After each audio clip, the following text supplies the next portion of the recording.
Hey guys, how are you all? My name is Muktadheer, and in today's video lecture, we are going to learn about precipitation topic. This is the topic of geography, and in this video, we'll cover what is precipitation, what are the forms of precipitation, types of precipitation, and the global distribution of precipitation. And then we'll see the rainfall distribution in India and different names of pre-monsoon showers in India. So with this sequence, we are going to cover this entire topic, and needless to say, it is quite significant from exam perspective. यहाँ से कई बार questions आते हैं exams के अंदर, different competitive exams also. The questions comes from this area. So without wasting time, let's start with our today's video. So this is a brief introduction of mine. Those who wanted to know about my education qualification, they can have a look. Precipitation. Precipitation होता क्या है? देखो जब excessive moisture जो है, when there is excessive moisture in the atmosphere and it's shed under the influence of gravity on the earth's surface, that is called precipitation. है ना? precipitation जब कोई भी liquid या frozen form में, वही चीज यहाँ पे लिख रखी है, ये basic सी definition मैंने आपको बताई यहाँ पर. precipitation क्या है? Any liquid and frozen water that forms in the atmosphere. Atmosphere में excessive moisture जो है in the form of liquid, in the form of frozen water, when it fall back on the earth under the influence of gravity, it comes in many forms like the rain, sleet, and snow. That we'll see in the coming slide. That what are the forms of it. But precipitation in a nutshell यही होता है. अगर हम precipitation की एक proper definition देखें, the definition which I have taken it from the climatology book of Savinder Singh sir. So this is the definition that precipitation refers to fall of atmospheric moisture either in liquid form or in solid form after cooling and condensation of ascending moist air after dew point is reached. है ना? Condensation process के बाद में जब condensation होता है due point पे मतलब ड्यू पॉइंट मीट होता है एंड देन कंडेंसेशन प्रोसेस जो होती है उसके बाद में जब जो मॉइस्चर है जब वो मतलब कहते हैं वाटर ड्रॉपलेट्स के रूप में या फिर आइस पैलेट्स के रूप में जब वो नीचे आता है ग्राउंड सरफेस पे आता है तो उसे बोला जाता है प्रेसिपिटेशन. क्लियर है प्रेसिपिटेशन की definition? Now come to the forms of. What are the forms of precipitation? देखो रेन भी एक टाइप है, एक फॉर्म है प्रेसिपिटेशन की. Drizzle is also a form of precipitation. होता क्या क्या है हम देखते जाते हैं इसको यहीं पर ही. रेन तो आप सबको पता है ना? It's needless to discuss here. Drizzle क्या होता है? ड्रिजल बेसिकली रेनफॉल की ही बहुत ही वो कहते हैं ना कि आप बहुत टाइनी टाइनी ड्रॉप्स होती हैं, छोटी ड्रॉप है 0.5 mm से भी कम जिनका साइज होता है. तो उस तरीके से कंटिन्यूअसली जो होती रहती है बहुत छोटी ड्रॉपलेट्स होती हैं उस टाइप का जो फॉर्म ऑफ प्रेसिपिटेशन है उसे बोला जाता है drizzles. And snow. Snow you also know. Snow होता क्या है? स्नो बेसिकली कब फॉर्म होती है? व्हेन द टेम्परेचर इज देखो जब condensation process below freezing point होती है तब उस टाइम पे प्रेसिपिटेशन जिस फॉर्म में होता है उसे स्नोफॉल कहा जाता है. स्नोफॉल में क्या होता है? स्नो फ्लेक्स जो होती हैं वो ग्राउंड सरफेस पे गिरती हैं. स्नो फ्लेक्स कब बनती हैं? उसके लिए भी एक स्पेसिफिक टेम्परेचर चाहिए होता है कि टेम्परेचर जो है वो -5 डिग्री से तो ज्यादा हो बट 0 डिग्री से कम हो, क्योंकि 0 डिग्री से कम होगा तभी स्नो बनेगी, है ना? बिलो फ्रीजिंग पॉइंट होगा. और -5 डिग्री ज्यादा होता है तो उस टाइम के अंदर मतलब इस तरीके का अगर टेम्परेचर और कंडीशंस अगर सूटेबल होती हैं, ग्राउंड सरफेस टेम्परेचर मैच करता है तो स्नो जो मतलब फ्लेक्स हैं स्नोफॉल होती है. ठीक है ना? तो स्नो हो गया. Then come to ड्रॉपल. ड्रॉपल्स क्या होता है बेसिकली? ये देखो यहाँ पे आपको दिखाई भी दे रहा है, ये मैंने इसीलिए यहाँ पे इमेज लगाई है. ड्रॉपल आपको दिख रहा है कि जो आइस की जो पैलेट्स हैं उसका साइज बहुत ज्यादा बड़ा नहीं है, लेस देन 1 mm साइज है. But these are opaque. आपको दिख रहा है ना कि ये व्हाइट से कलर के हैं, ओपैक है, मतलब light can not pass through that, है ना? तो ग्रोपेल्स जो होते हैं वो बेसिकली होता है आइस पैलेट जिनका साइज छोटा हो and which is white in colour which is opaque. तो उस फॉर्म के अंदर जब स्नो मतलब स्नोफॉल होता है उस फॉर्म में तो उसे बोला जाता है, उस फॉर्म में जब प्रेसिपिटेशन होता है तो उसे ग्रोपेल कहा जाता है. Then comes to hail. Hail क्या है? हेल है बेसिकली जो लार्ज साइज के जो आइस पैलेट्स होते हैं ना, हम कई बार देखते हैं कि बड़े बड़े मतलब कहते हैं बर्फ के गोले गिरते हैं, है ना, बारिश में. तो वो जो मतलब हेल वही होता है कि जब जो आइस पैलेट्स हैं उसका साइज काफी बड़ा हो, 5 mm से लेकर के 50 mm तक का डायमीटर हो उसका. तो और ये जो होते हैं ये बिल्कुल ओपैक नहीं होते हैं, नॉर्मल जैसा मतलब कि आइस पैलेट्स होते हैं उस तरीके से होते हैं। तो that is the hail. Then come to sleet. Sleet के अंदर क्या होता है? स्लीट के अंदर आपका रेन प्लस मतलब लिक्विड प्लस सॉलिड, है ना? रेन प्लस आइस दोनों ही इसके अंदर होती है। लिक्विड और सॉलिड एक मिक्सचर सा होता है। उस फॉर्म के अंदर, अगर मिक्स्ड फॉर्म के अंदर आपका प्रेसिपिटेशन हो रहा है तो उसे स्लीट कहा जाता है। राइम बेसिकली क्या होता है? राइम आपने कई बार देखा होगा कि जब ठंड वगैरह के टाइम पे देखा होगा कि जो होते हैं ना, मतलब नुकीले ऑब्जेक्ट्स होते हैं उनके ऊपर जब आइस का एक डिपोजिशन होता है, जब कंडेंसेशन प्रोसेस इस तरीके से होती है कि वहीं पर ही हाथों हाथ फ्रीजिंग हो जाती है, जो मतलब सुपर कूल्ड वाटर ड्रॉपलेट्स है उसकी। और ये कहाँ पे होती है? जैसे एजेस हो गई, या फिर जैसे नुकीली कई बार जैसे पत्तियां होती है ना, ये अपने पेड़ वगैरह वालों की वहां पे, या फिर कोई भी ऐसे शार्प ऑब्जेक्ट्स हो गए या एजेस हो गए, उस पे सुपर कूल ड्रॉपलेट्स जो है वो हाथों हाथ फ्रीज हो जाती है, तो उसे राइम कहा जाता है। क्लियर है? तो these are the forms of precipitation. आपको जस्ट पता होना चाहिए कि ये इनमें डिफरेंस क्या होता है। That's why I have informed you here. ये सब चीजें मैंने आपको यहाँ पे बताई है, कई बार पूछा भी जा सकता है इनमें से कुछ। Then come to types of precipitation. What are the types of precipitation? देखो, तीन टाइप का बेसिकली precipitation जनरली हम पढ़ते हैं। कन्वेक्शनल रेनफॉल, अगर हम रेनफॉल के टाइप्स देख रहे हैं तो कन्वेक्शनल रेनफॉल हम देखते हैं, orographic rainfall, and then comes to frontal या साइक्लोनिक रेनफॉल। ठीक है? कन्वेक्शनल रेनफॉल क्या होती है? कन्वेक्शनल रेनफॉल जनरली आपने देखा होगा, जो इक्वेटोरियल रीजन्स होते हैं वहां पे क्या होता है, एक तो इंसोलेशनल हीटिंग बहुत ज्यादा होती है, उसकी वजह से मॉइस्चर कंटेंट भी वहां पे, इंसोलेशनल हीटिंग होगी, पानी रीजन में है तो जो अब मॉइस्चर कंटेंट है वहां पे भी वहां पे ज्यादा रहता है। लोकल इंस्टेबिलिटी कंडीशन रहती है, उसकी वजह से क्या होता है कि जो वार्म और जो मॉइस्ट एयर है दैट टेंड्स टू अपलिफ्ट। जब वो अपलिफ्ट होती है तो कन्वेक्शनल करंट्स बनते हैं, राइट? जब वो अपलिफ्ट होगी वार्म एंड मॉइस्ट एयर, तो जो वर्टिकल करंट्स बनेगी उसे ही हम कन्वेक्शन बोलते हैं। इसकी वजह से जो रेनफॉल होती है, फिर वो जब ऊपर की तरफ जाता है and then when it get cool down, जब वो सैचुरेट हो जाता है मॉइस्चर, जो जो मतलब कि जो मॉइस्ट एयर है, जब वो ऊपर की तरफ जाएगी warm air, when it get cooled, adiabatically cooling वगैरह होती है, एंड देन फिर उसके बाद में जब वो सैचुरेट हो जाती है एंड देन प्रेसिपिटेशन की फॉर्म में, रेनफॉल की फॉर्म में जो है पूरा का पूरा मॉइस्चर शेड हो जाता है, उसे बोला जाता है कन्वेक्शनल रेनफॉल।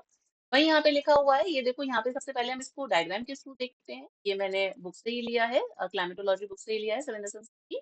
कन्वेक्शनल रेनफॉल में हम ये देख रहे हैं कि असेंडिंग करंट्स, ये आप देख रहे हो यहाँ पे असेंडिंग करंट्स, ये ऊपर की तरफ वार्म मॉइस्ट एयर ऊपर की तरफ जा रही है, एंड देन फिर उसके बाद में कंडेंसेशन प्रोसेस होगी, एंड आपके जो क्लाउड फॉर्मेशन होता है, कंडेंसेशन प्रोसेस होती है, एंड देन रेनफॉल के रूप में जो मॉइस्चर है सारा शेड हो जाता है। इस टाइप की रेनफॉल को आफ्टरनून शावर्स भी कहा जाता है, क्योंकि पूरे दिन में क्या होता है, इंटेंस जो इंटेंस इंसोलेशन हीटिंग होती है इक्वेटोरियल रीजन पे, तो उसकी वजह से इक्वेटोरियल जो रीजन है वहां पे इंटेंस हीटिंग होने की वजह से आफ्टरनून तक जो मतलब जो रीजन है वहां पे जो क्लाउड्स वगैरह है वो सैचुरेट हो जाते हैं और तब तक रेनफॉल हो जाती है। तो इसलिए यहाँ का ये डेली फिनोमेना है कि यहाँ पर आपको 4 बजे के करीब यहाँ पे रेनफॉल देखने को मिलती है। तो convectional rainfall is also called afternoon showers. ध्यान रखना कौन सी रेनफॉल को आफ्टरनून शावर कहा जाता है, it is important from exam perspective, and it is a result of convection. Convection में आपको बता चुकी हूँ कि क्या होता है, it's a vertical uplift of air due to local instability. Instability की वजह से, क्योंकि इंस्टेबल एयर होती है वही ऊपर की तरफ मतलब जो वार्म इनस्टेबल एयर है वही राइज करती है ना, that only tends to rise. तो वर्टिकल अपलिफ्टमेंट होता है एयर का, that is the result of convection. इस चीज को, इस प्रोसेस को ही हम कन्वेक्शन बोलते हैं। देखो, दो कंडीशंस जो हैं वो नेसेसरी होती हैं for the cause of convectional rainfall. ये दो कंडीशंस क्या है, इस पे भी स्टार लगा देती हूँ, ध्यान रख लीजिएगा। एक तो abundant supply of moisture, moisture बहुत चाहिए through evaporation in the air so that the RH becomes high. अब मॉइस्चर कंटेंट बहुत ज्यादा होना चाहिए, इवेपोरेशन के थ्रू मॉइस्चर कंटेंट ऐड हो, जिससे कि जो वो जो एरिया है, वो जो रीजन है वहां पे आरएच बहुत ज्यादा, आरएच मतलब कि रिलेटिव ह्यूमिडिटी। रिलेटिव ह्यूमिडिटी आपने पढ़ा होगा, एब्सोल्यूट और रिलेटिव, तीन टाइप ह्यूमिडिटी में हम पढ़ते हैं। रिलेटिव ह्यूमिडिटी बेसिकली क्या होता है कि कोई एक एयर पार्सल है, उसमें कितना मॉइस्चर का कंटेंट है और कितना मैक्सिमम उस एयर पार्सल की कैपेसिटी है to hold the moisture. Right. जब रिलेटिव ह्यूमिडिटी 100% हो जाती है, which means the air parcel is saturated, है ना, वो सैचुरेटेड, अब वो और ज्यादा मॉइस्चर होल्ड नहीं कर सकता, तो उस पॉइंट पे रेनफॉल हो जाता है। ठीक है, तो दैट इज द मतलब आर एच, वही आर एच होता है, इनका रेशो ही है बेसिकली, कि कितना उस एयर पार्सल के अंदर अभी मॉइस्चर प्रेजेंट है और कितना मैक्सिमम वो मॉइस्चर होल्ड कर सकता है। क्लियर है? So that is the one condition. And second is intense heating of the ground surface through insolation. इन दोनों के बारे में हम बात कर चुके हैं। ठीक है। इक्वेटोरियल रीजन हमने देखा, they are the highly suitable for such type of rainfall, और इस टाइप की रेनफॉल में ध्यान रखना क्यूमुलोनिम्बस क्लाउड्स बनते हैं। किस टाइप के क्लाउड्स बनते हैं, ये हम क्लाउड्स में पढ़ते हैं, क्लाउड्स के टाइप में क्यूमुलोनिम्बस क्लाउड्स बता देती हूँ बेसिकली क्या होता है। ये जो एक वो कहते हैं ना, जैसे कॉलीफ्लावर के शेप में देखते हो, ग्लोबुलस काइंड ऑफ जो फॉर्म होती है, जब आप देखते हो इस तरीके के क्लाउड्स बनते हैं, डार्क कलर के क्लाउड होते हैं। ये इनका जो वर्टिकल एक्सटेंट है वो बहुत ज्यादा होता है, इनकी जो एनविल होती है वो नियर ट्रोपोपॉज के करीब होती है, राइट। तो इनका वर्टिकल एक्सटेंट बहुत ज्यादा होता है इस टाइप के क्लाउड्स का। They are the large globular form के अंदर, क्यूमुलस फॉर्म में आप कह सकते हो कि जैसे वुल पैक होता है ना, तरीके का एक उस तरीके के लार्ज डार्क क्लाउड्स होते हैं। एक प्रोफुसली रेन मतलब जो रेनफॉल है वो बहुत प्रोफुसली होती है इस टाइप के जो क्लाउड्स हैं उनसे। Thunder lightning is also a phenomena of such type of a rainfall. जब भी इस तरह के क्लाउड्स बनते हैं, क्यूमुलोनिम्बस क्लाउड्स, तो वहां पे रेन हैवीली होती है और थंडर और लाइटनिंग भी उसके साथ साथ में प्रोड्यूस होती है। क्लियर है? कन्वेक्शनल रेनफॉल के अंदर ही इस टाइप की रेनफॉल वैसे तो थ्रू आउट ईयर होती है, क्योंकि जो हमारा इक्वेटोरियल रीजन है वहां पे आपको पता है कि थ्रू आउट जो मतलब ईयर है वहां पे आपको इंसुलेशनल हीटिंग मिलती है, इंसुलेशनल वहां पे रहता है, ठीक है ना। बट इक्विनॉक्शियल मैक्सिमा, इक्विनॉक्शियल मैक्सिमा यानी कि इक्विनॉक्स की कंडीशन जो है, एक इक्विनॉक्स आपका मार्च में आता है ना, vernal spring equinox, and another one is the autumnal equinox which is 23rd September, और एक आपका 20th मार्च के करीब आता है। तो जब ये कंडीशन होती है, which means when the sun is मतलब जो सन है वो बिल्कुल इक्वेटर के ऊपर ही ओवरहेड होता है, तो उस कंडीशन के अंदर मतलब इस टाइप की रेनफॉल जो है वहाँ वो इक्वेटोरियल रीजन में ज्यादा होती है। मैक्सिमम अमाउंट ऑफ रेनफॉल जो है वो इक्विनॉक्शियल मैक्सिमा का मतलब यहाँ पे ये है। It is associated with the cold front. Cold fronts जो बनते हैं, जब हम फ्रंट्स पढ़ते हैं तो उसमें हम देखते हैं कोल्ड एंड वार्म फ्रंट, तो कोल्ड फ्रंट में इस टाइप के मतलब इस टाइप की रेनफॉल जो है वो कोल्ड फ्रंट से भी एसोसिएटेड होती है। टेम्परेट रीजन्स में अगर हम बात करें तो कन्वेक्शनल रेनफॉल जो है वो अर्ली समर्स के अंदर होती है, जबकि कॉन्टिनेंटल इंटीरियर्स जो होते हैं, जो कॉन्टिनेंटल इंटीरियर एरियाज हैं, वहां पे भी इस टाइप की रेनफॉल होती है, but that is also in early summers. Clear? Now come to orographic rainfall. Orographic rainfall क्या होती है? ओरो से आपको समझ में आ ही रहा होगा। ओरो बेसिकली जो वर्ड है ओरोजेनी, हम माउंटेन से यूज करते हैं, है ना। मतलब इसका मतलब ही माउंटेन से है। तो ओरोग्राफिक रेनफॉल यानी कि जब कोई फिजिकल ऑब्स्ट्रक्शन या कोई माउंटेन जो है, जैसे सपोज कोई मॉइस्चर लेडन मतलब कि एयर पैकेट है, अब उसके बिल्कुल रास्ते में एक पूरा माउंटेन खड़ा है, तो वो क्या करेगी, वो उससे टकराएगी, एंड देन टकरा करके जो एयर जो वार्म मॉइस्ट एयर है वो अपलिफ्ट होगी और वहीं पे ही कॉन्डेंसेशन हो जाएगा, और सारा जो मॉइस्चर है दैट शेड, वो पूरा का पूरा मॉइस्चर शेड कर देगी, है ना। तो ये होता है ओरोग्राफिक रेनफॉल। बेसिकली किसी फिजिकल बैरियर, कोई माउंटेन के ऑब्स्ट्रक्शन की वजह से इस तरीके की रेनफॉल होती है। ठीक है। तो इसमें भी क्यूमुलोनिम्बस क्लाउड्स बनते हैं। This is caused by physical barrier obstruction, generally mountain standing in a path of a moisture laden air. जब भी कोई एयर बहुत सारा मॉइस्चर लेकर के आ रही है, उसके पाथ में अगर कोई बैरियर है, जैसे कि हम देखते हैं ना वेस्टर्न घाट्स पे, western Ghats is a beautiful example of such type of a rainfall. हम देखते हैं कि जब मॉनसून देखते हैं, साउथ वेस्ट मॉनसून, तो कैसे वेस्टर्न घाट्स पे जाकर के वो टकराता है, वेस्टर्न घाट्स की हाइट ज्यादा है, तो वहां पे वो टकराता है, और वेस्टर्न घाट्स पे रेनफॉल जो है वो आपको 200 सेंटीमीटर से भी ज्यादा, 250 और 300 सेंटीमीटर के करीब आपको वहां पे रेनफॉल मिलती है। जबकि अगर आप रेन शेडो रीजन जो देखो, जबकि वेस्टर्न घाट का जो दूसरा लीवर्ड साइड है वहां पे देखो, तो आपको वहां पे रेनफॉल 50 सेंटीमीटर के करीब ही देखने को मिलेगी। तो दैट इज द फिनोमेना जो आपको इंडिया में वेस्टर्न घाट्स में देखने है। क्यूमुलोनिम्बस क्लाउड्स जो है इस टाइप के क्लाउड्स बनते हैं यहाँ पे, और रेनफॉल हैवी होती है, मतलब कि हैवी रेनफॉल होती है। On the windward slope cumulus clouds बनते हैं, जो वुल पैक क्लाउड्स हैं, जैसा कि यहाँ पे दिखा रखा है ना। इस टाइप की फॉर्म को क्यूमुलस बोलते हैं। और एक होते हैं बिल्कुल आपके जो stratus clouds which is like this kind of, जिनकी फेदरी सी अपीयरेंस होती है ना, जो ऐसा लगता है फेदर है या फिर कोई है ना रिबन काइंड ऑफ जो होते हैं, दे आर द स्ट्रेटस क्लाउड्स, और ये आपके क्यूमुलस क्लाउड्स होते हैं। तो क्यूमुलस क्लाउड्स तो आपके विंडवर्ड साइड में बनेंगे, जबकि लीवर्ड जो स्लोप है, ये वाला जो रीजन है, रेन शेडो रीजन, यहाँ पे आपको स्ट्रेटस क्लाउड्स देखने को मिलते हैं, जो कि लेयर्स की फॉर्म में होते हैं, राइट, स्ट्रेटस क्लाउड्स। अब क्या होता है कि जैसे ये जो विंडवर्ड साइड है, यहाँ पे जैसे जैसे ये मॉइस्चर जो है, मॉइस्चर लेडन एयर ऊपर की तरफ जा रही है, तो वैसे वैसे मतलब कि जो रेनफॉल है वो बढ़ती जाती है, रेनफॉल इंक्रीज होगी। बट कहाँ तक इंक्रीज होगी? ओनली टिल दैट समिट, ये जो समिट है, यहाँ तक ही रेनफॉल इंक्रीज होती है, यहीं तक ही रेनफॉल होती है। उसके बाद में ये वाला जो रीजन है, ये जो लीवर्ड रीजन है, लीवर्ड रीजन, ये यहाँ पे क्या होता है, यहाँ पर आपका रेन शेडो रीजन रह जाता है, यहाँ पे रेनफॉल नहीं होती है। तो इस फिनोमिना को इन्वर्जन ऑफ टेम्परेचर कहा जाता है। Do remember inversion of temperature, this is important terminology. they might ask that inversion of rainfall जो है वो किस टाइप ऑफ रेनफॉल का पार्ट है, या किस टाइप ऑफ रेनफॉल में होती है, तो ओरोग्राफिक रेनफॉल में होती है, ठीक है। Rainfall increases up slope but towards the summit it again decreasing, the phenomena is called. Summit के बाद में ये वापस क्या होना चाहते, एक स्लोप पे तो इंक्रीज हुई, फिर समिट तक पहुंचने के बाद में वापस डिक्रीज होना शुरू हो गई, तो इसे इन्वर्जन ऑफ रेनफॉल कहा जाता है। क्लियर है?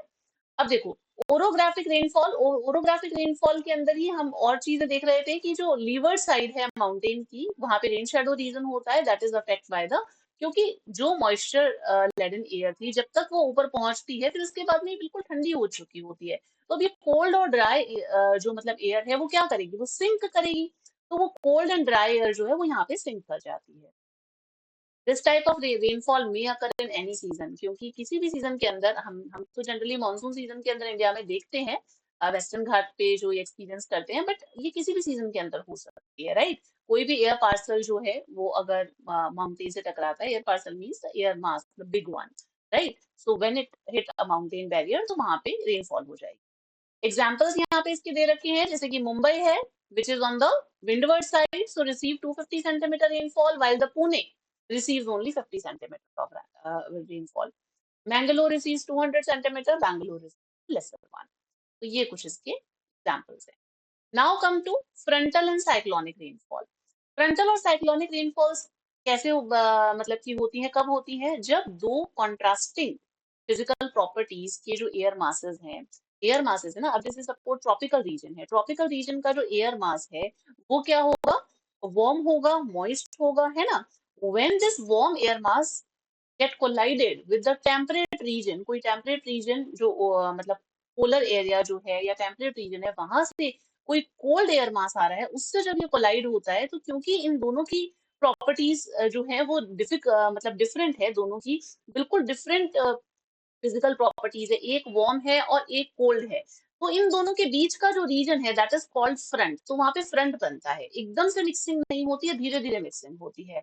वार्म एयर जो है वो राइज करेगी, अब किस तरीके से करती है, सडन अपलिफ्टमेंट होता है या धीरे होता है, किस तरीके का स्लोप बनता है, वो सब चीजें हम फ्रंट्स में देखते हैं। तो उस तरीके की रेनफॉल को ही इन दोनों की जो डिफरेंट प्रॉपर्टीज के जो एयर मासेस है, एक वार्म है एक कोल्ड है, जब ये आपस में कोलाइड होते हैं, तो वहां पे जो फ्रंट बनते हैं, उसकी वजह से जो रेनफॉल होती है उसे फ्रंटल रेनफॉल बोला जाता है। टेम्परेट रीजन में जनरली इस तरीके की देखने को मिलती है रेनफॉल।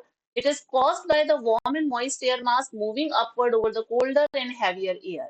जब वार्म क्योंकि वार्म एयर जो है वो लाइट होती है, तो इस वजह से वो अपलिफ्ट कर जाती है कोल्ड और हैवी एयर के ऊपर, ऊपर की तरफ चली जाती है, ठीक है। तो उसकी वजह से स्लोप बनता है। So it generally occurs in the middle and the high latitude. Middle और हाई लैटिट्यूड के अंदर हम लोग देखते हैं इस तरीके का जनरली साइक्लोनिक और फ्रंटल जो रेनफॉल है वो वहां पे होती है।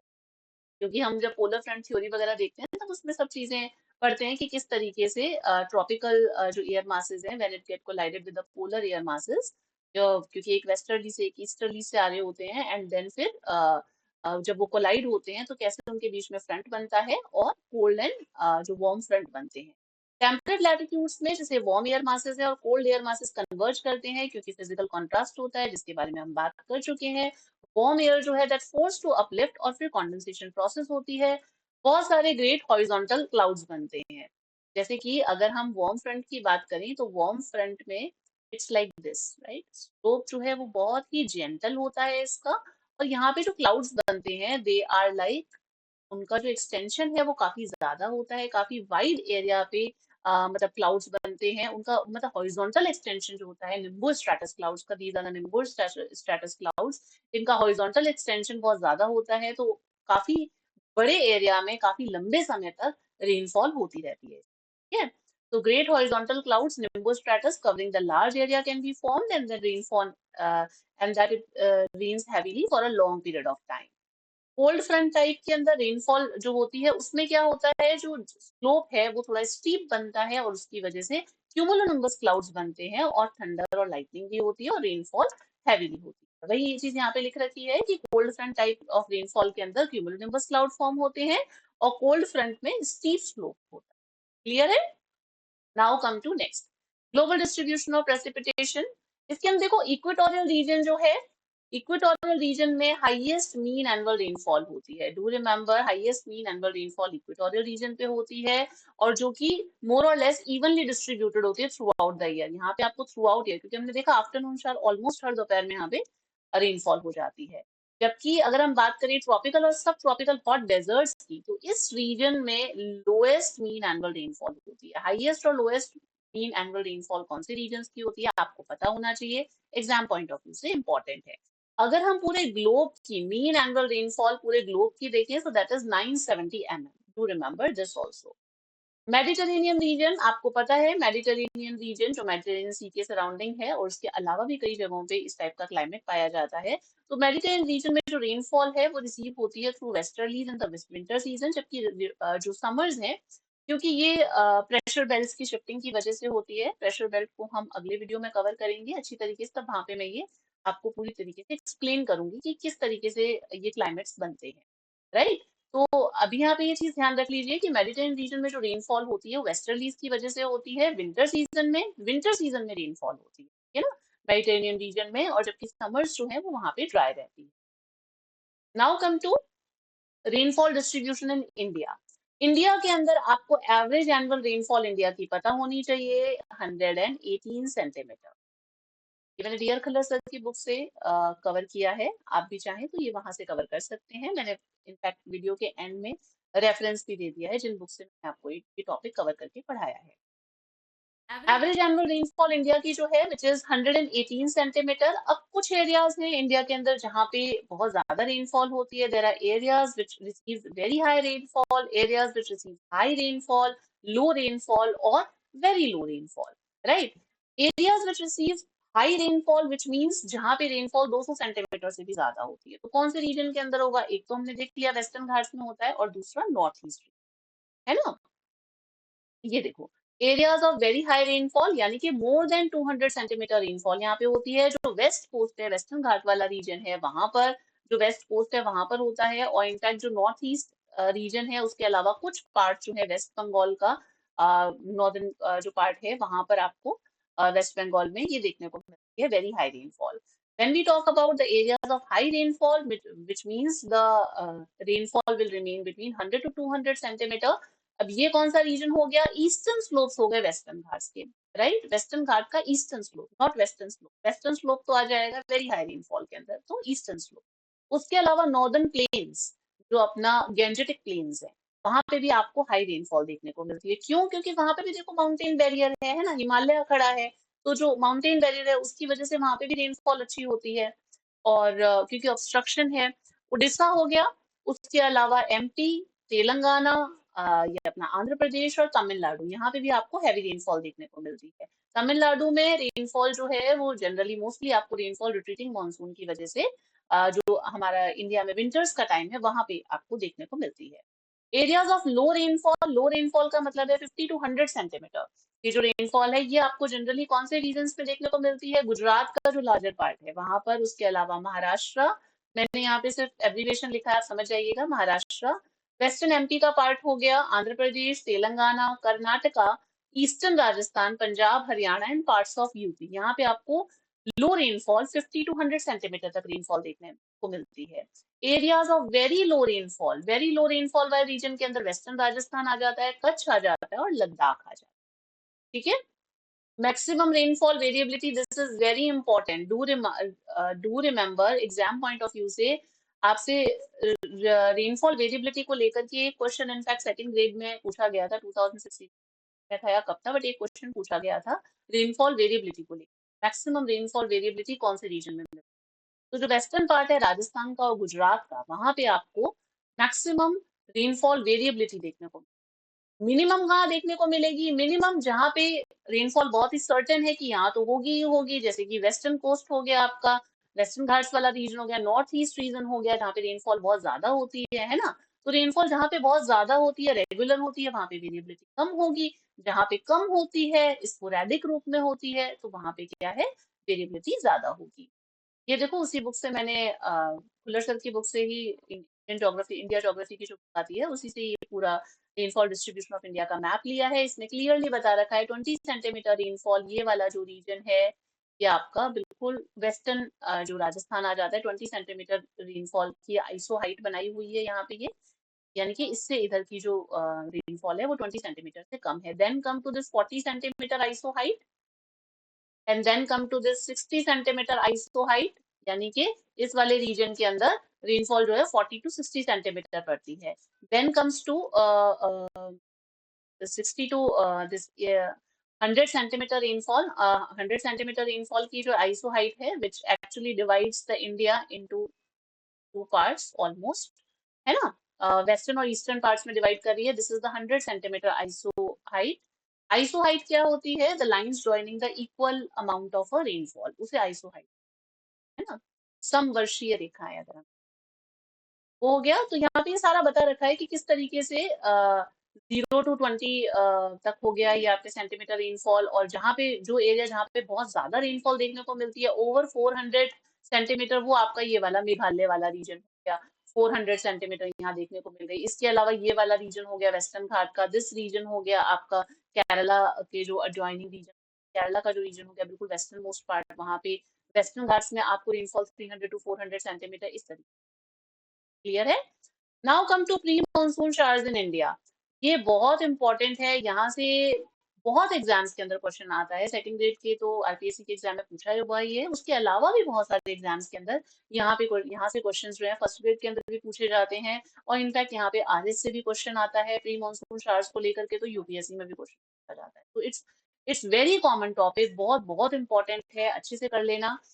प्री मानसून शावर्स जो होती हैं उसको जैसे टी शावर्स है, आसाम में इसे टी शावर बोला जाता है, और मैंगो शावर्स है, प्री मानसून शावर को मैंगो शावर तमिलनाडु में ही बोला जाता है, केरला में भी और कर्नाटका में भी। चेरी ब्लॉसम केरला और कर्नाटका में बोला जाता है।